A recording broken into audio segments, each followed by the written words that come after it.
Bonjour. Deux bouteilles noires. Deux bouteilles noires est un court récit dans lequel le personnage principal arrive dans un village que habite un homme pratiquant la magie noire. Ayant rencontré le sorcier, le personnage principal libère par inadvertance l'âme de ce sorcier qui était contenu dans une bouteille enchantée. Ceci tue le sorcier sur le champ. Voilà le résumé détaillé de ce récit. L'histoire commence quand le prêtre d'un petit village appelé Monsieur Van der Hof engage une personne en qualité de sacristain afin que cette personne appelée Abel Foster prenne soin de l'église, du cimetière et des affaires du prêtre. Le sacristain est un homme au physique repoussant, il est détesté par les villageois. Le temps passe et peu après l'arrivée du nouveau sacristain, le prêtre Van der Hof se met à parler de choses étranges dans ses sermons. En effet, il commence à parler d'entités habitant d'autres planètes. À la suite de cela, les villageois désertent en masse et au final, le prêtre finit par prêcher dans une église quasi vide. Entre-temps, les villageois ont à plusieurs reprises essayé de demander au prêtre d'arrêter d'évoquer les entités terrifiantes et extraterrestres dans ses sermons. Le prêtre est une personne indécise et timide, mais malgré les demandes pressantes et même des menaces, il n'avait jamais accepté de changer le sujet de ses prêches. On aurait dit que le prêtre était sous l'influence d'une force surhumaine, terrifiante et inébranlable. Était-ce le sacristain qui était à l'origine de cette influence? Reprenons notre histoire. Nous apprenons que le changement des sujets dans les prêches du prêtre n'est pas le seul événement surprenant qui est arrivé avec la venue du nouveau sacristain. Un autre événement désagréable que le village a connu est la fermeture de la mine dans laquelle travaillait une grande partie de la population. En résultat, un appauvrissement de la population. Le temps passe et un jour le sacristain se présente au marché situé au milieu du village et indique que le prêtre est mort durant la nuit précédente. Le sacristain paraît extrêmement heureux de la mort du prêtre. Les villageois, quant à eux, sont effrayés plus que jamais car ils redoutent que le sacristain a à présent la totale liberté de lancer ses sorts les plus pernicieux contre le village afin d'accroître les souffrances des villageois. D'ailleurs, le sacristain ne se donne même pas la peine de cacher sa haine des villageois, ce qui leur fait craindre des calamités encore pires que ceux qu'ils ont endurés jusqu'ici. C'est à ce moment que l'un des villageois se souvient que le prêtre avait un parent éloigné vivant dans une autre ville. Ce villageois décide d'envoyer un courrier à ce parent éloigné.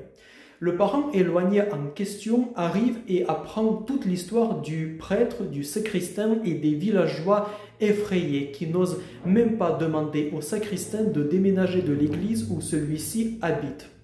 Le parent éloigné, qui est le personnage principal de cette histoire, part en direction de l'église habitée par le sacristain. Il ne se trouve pas dans le village lui-même, elle se trouve plus loin dans la campagne derrière un marais nauséabond. Le personnage principal finit par traverser le marais puant, il trouve l'église et entre dans celle-ci. Il sent une forte odeur de whisky et des bruits qui proviennent de l'étage. Le personnage principal monte à l'étage et voit un homme effrayé et au visage méchant. C'est le sacristain. Après un échange de questions et réponses, le personnage principal apprend l'histoire du sacristain. Il comprend pour quelle raison le sacristain est effrayé. Voilà l'histoire que raconte le sacristain. Le premier prêtre de la paroisse qui vivait au début du XVIIIe siècle pratiquait dans cette église la magie. Lorsque le sacristain était arrivé dans cette église il y a quelques années, il a retrouvé les notes de ce premier prêtre du XVIIIe siècle. Et il a fini par comprendre comment user de la magie à des fins personnelles. Il a jeté un sort sur le village. Mis à part cela, il a confisqué l'âme du prêtre et l'a soumis à sa volonté. Et d'ailleurs, c'est à cause de cela qu'aujourd'hui, lui, le sacristain, est effrayé au dernier degré. car après avoir pris l'âme du prêtre, grâce à une formule surnaturelle, il a oublié cette formule. Le prêtre est mort physiquement, mais chaque nuit, il se lève de sa tombe et hante l'église abandonnée. À ce moment du récit, le personnage principal jette un regard par la fenêtre de l'église et aperçoit que la croix sur l'une des tombes est penchée. Elle est prête à tomber. Or, tout à l'heure, quand il était passé près de là, la croix se tenait droite. Le personnage principal comprend que le prêtre décédé est sur le point de se lever et peut-être assassiner le sacristain et lui aussi le personnage principal.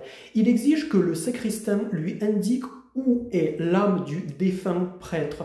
Le sacristain se moque de cette requête et refuse d'indiquer l'endroit ou plutôt l'objet dans lequel l'âme du prêtre est emprisonnée. Toutefois, le personnage principal remarque des bouteilles noires sur l'une des étagères. Il saisit l'une d'elles et la brise contre le sol.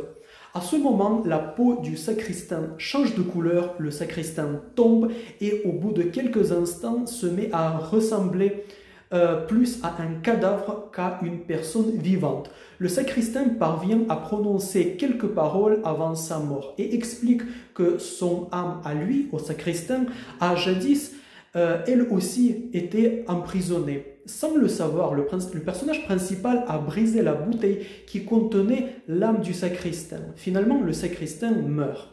Le personnage principal fuit l'église, il regagne le village où le lendemain, il raconte aux villageois ce qui s'était passé la veille. Les villageois sont sceptiques, ils refusent de croire, mais par superstition, refusent d'aller dans l'église avec le personnage principal quand celui-ci leur propose d'aller regarder par eux-mêmes ce qu'il y a à l'intérieur de l'église.